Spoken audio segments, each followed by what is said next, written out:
You think you're making choices freely. But what if most of your life has been a reaction? Not a conscious creation, not true intention, a reaction. A reaction to wounds, to fear, to conditioning, to a version of yourself that was built years ago. Let me ask you something. Why do you keep ending up in the same situations? Different people, different jobs, different environments. Same feeling, same outcome, same emotional loop, over and over and over again. You ever notice that? You tell yourself, this time will be different. And somehow, some way, you end up right back in the same reality again. That's not coincidence. That's programming. And here's the thing. The version of you making most of your decisions, it's not the conscious you. It's not the ambitious you. It's not the spiritual you, not the self-aware version of you watching this video trying to evolve. It's the survival version.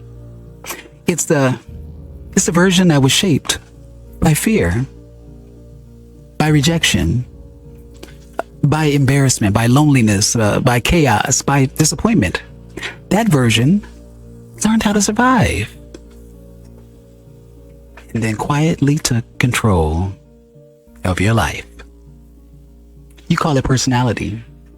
You call it just who I am.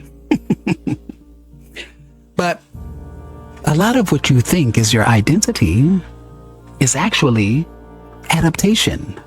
And until you see it, you're not free. Most people never examine the beliefs running their life.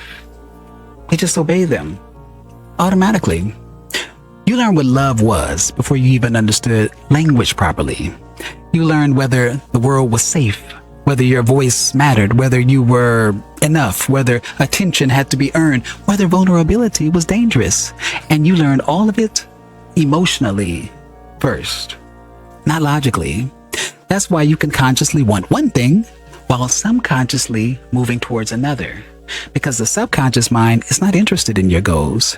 It's interested in familiarity. It's imperative that you realize your subconscious would rather keep you trapped in a familiar hell than risk an unfamiliar future.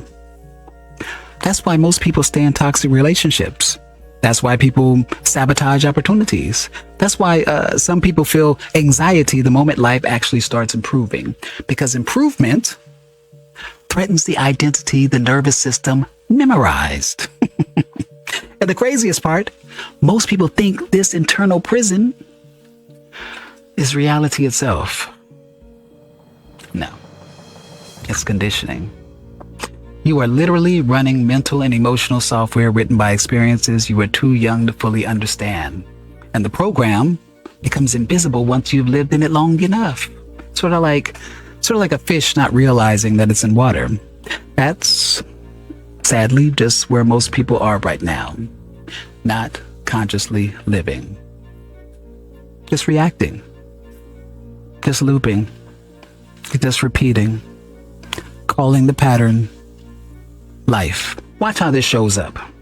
You avoid confrontation because somewhere deep down, conflict became associated with danger. You over-explain yourself because you learned your existence required justification. You overwork because your worth became tied to performance. You constantly seek validation because approval became emotional survival. You shrink yourself in rooms you should dominate. You stay quiet when you should speak. You pretend not to care because caring feels unsafe. And maybe one of the biggest ones of all, you perform strength instead of becoming strong.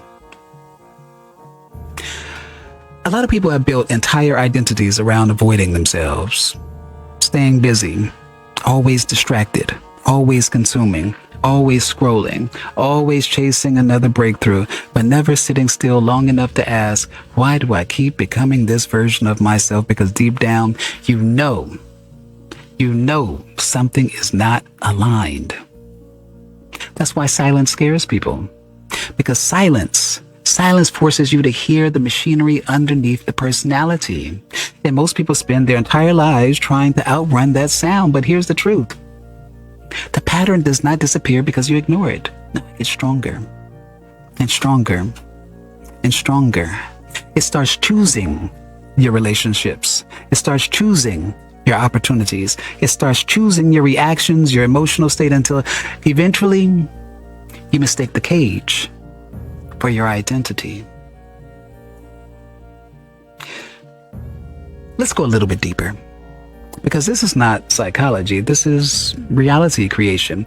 This is where the Seth material hits different in this case. Seth said, your beliefs create your personal reality. Not your wishes, not your affirmations, not what you post online.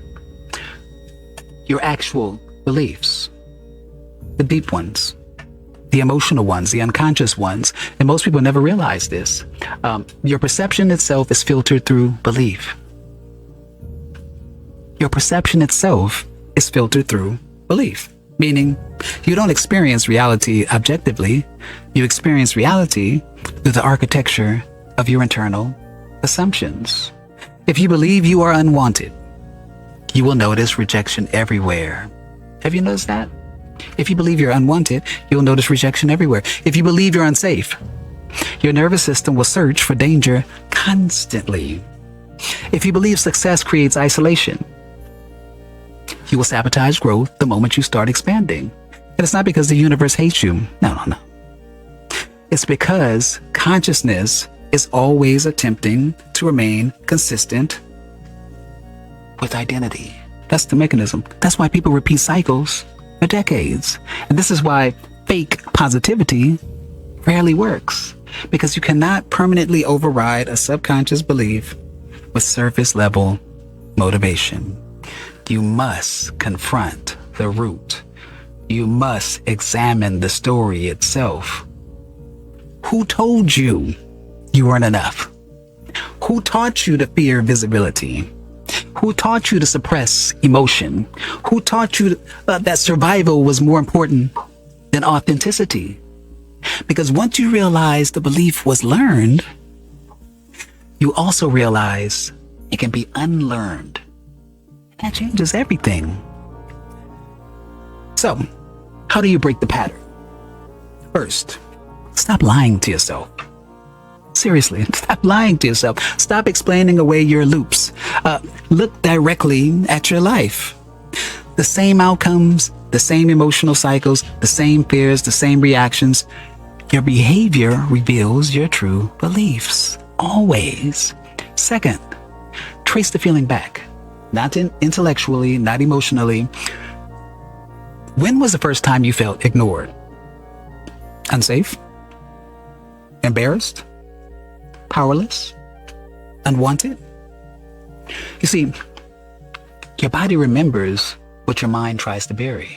See that tension in your chest, that anxiety, that anger, that emotional shutdown? Those are signals. Those are signals, not flaws. And third off, interrupt the pattern consciously. Not perfectly, consciously. When the old reaction appears, pause, notice it, name it. That's the old program. And then choose differently. Even if your body resists, even if it feels uncomfortable, even if the old identity fights back. Because the moment you become aware of the pattern, you're not fully controlled by it anymore. That awareness is the beginning of freedom. And most people never reach that point. No, most people stay asleep inside their conditioning forever. But you, if you're hearing this right now, part of you is already waking up. Part of you already knows there's another version of yourself waiting underneath the survival programming. A version that is not driven by fear, not driven by approval, not driven by old wounds. A version capable of creating consciously. But that version only emerges when you stop running and finally turn around to face yourself. So face yourself.